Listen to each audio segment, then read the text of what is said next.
gonna chatter with the angels, gonna argue with the Lord. But a few decades later, I discovered that he was right. You chatter with the angels because angels don't make decisions. They just deliver a message. But God is the decision maker. So you argue with the one who makes the decisions. Job understood this and said, if I only knew where I might find him, I would fill my mouth with arguments. Jeremiah experienced it. So did Mary. Why? Why me? Why this? Why now? Why? Why? Why do saints get sick and sometimes stay sick while mean, evil, low down folk never seem to have a stomach ache? Why? Why do prophets get killed at a young age and Klansmen live to collect Social Security?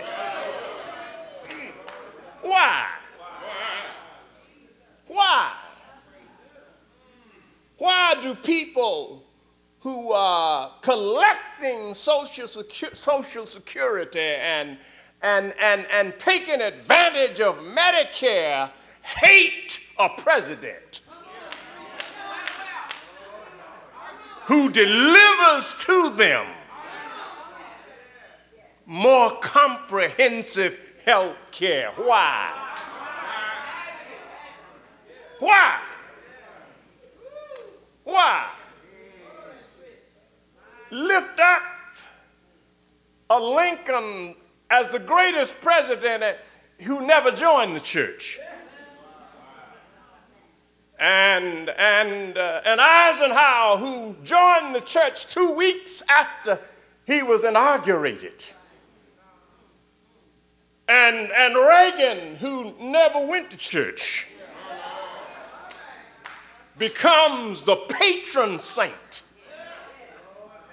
And we debate the authenticity of President Obama's Christian faith. Why?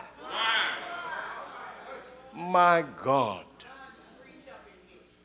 Why? Agony. And life seems to bring to us a required course in our spiritual journey of agony. Someone said that you cannot become fully educated until you have gone through the university of adversity. That's right. Why hast thou forsaken me? It's a legitimate question, but let me quickly say, you should never park your destiny in the classroom of agony. Don't get stuck in the existential mud of agony. God has something better. Agony is not illegitimate, but it becomes so if that's all you have. if that's where you get up every morning and go to bed every night, if that's your total biography, if that's all your testimony, you create an agonizing environment. In the country, there was a gentleman. He was an elder in the community. When you ask him, Mr. Will, how do you feel? He would start motioning and start at the top of his head and said, I'm aching. The top of my head, all down my arms, all down my back, all down my side, all in my feet. When he got through describing it, you were aching. His whole testimony was a testimony of agony. Agony is a part of the curriculum, but it's not all of the curriculum. So you ought to pause at Psalm 22, verse 1, and understand that prayer, my God, why hast thou forsaken me? But there's another course. There's another A. When after you have spent some time wrestling with Psalm 22:1, you ought to move over to Psalm 23. The Lord is assurance. The Lord is. Do you know you can take those two words and have enough to testify for the next millennium? The Lord is. The Lord is. I'm not worried about the ultimate victory of terrorism because the Lord is. This too shall pass because the Lord is. That does not give me an excuse to withdraw from the struggle, because the struggle is a life's journey. Celebrations come now and then on this side of the Jordan, but I must engage in struggle every day. And the only reason I can hold out is because the Lord is.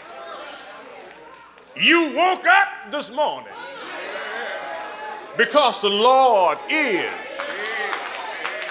One day, all of my tears will be wiped away because the Lord is. Assurance. The Lord is my shepherd. I have everything I need. Now, I know that there are those among us who didn't grow up in the country. So you don't know much about valleys. You are an urban dweller.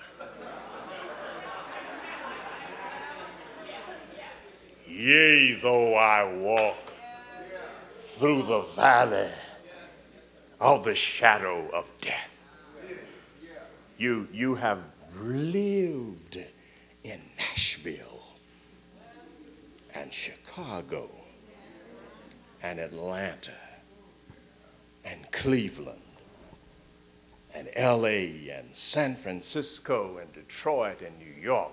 So you don't know anything about valleys. I understand that. So I tell you what you do. The next time you read that, just drop the V.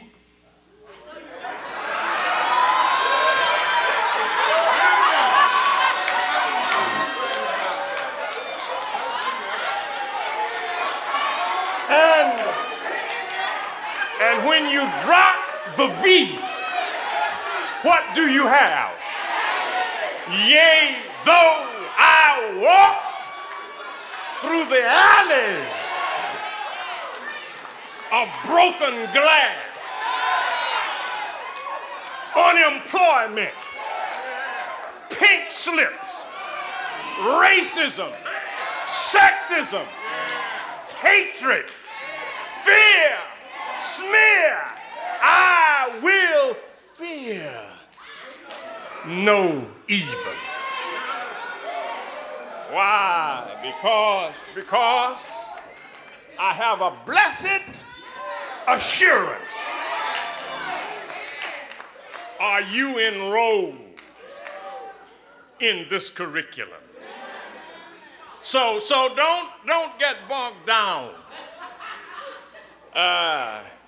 in the narrow existential muddy paths of agony. Move on to assurance. But then you can move up another step.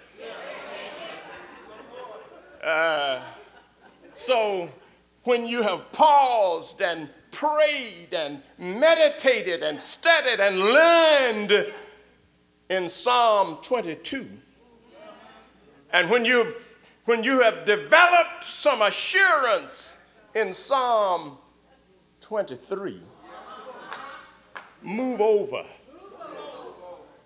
to Psalm 24. The earth is the Lord's, and the fullness thereof. I wish America could learn this lesson. I wish some of our opponents could learn this lesson. The earth is the Lord's. All ground is sacred. And as my son Otis III would say, you missed it.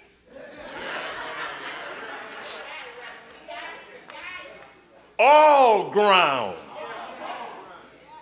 is sacred. Not just one spot. I wonder if you following me. I said all ground is sacred. That little bit of dirt that Jesus spat on and then mixed up a healing salve and daubed it on the blind man's eyes, that was sacred soil. The soil where lilies grow and flowers bloom, that's sacred. The soil, the ground where a pine tree grows tall and an oak tree grows strong, that's sacred ground. All ground is holy ground because God created the heaven and the earth. Now let me come home a little closer. For those who are upset about a mosque being built 2 blocks from ground zero, somebody tell them that in the South Tower, before it was burned down, on the 17th floor of the South Tower, there was a Muslim prayer room on the 17th floor. And adjacent to that prayer room was a washroom where the followers of the Islamic faith could wash their hands, face, and feet as they entered the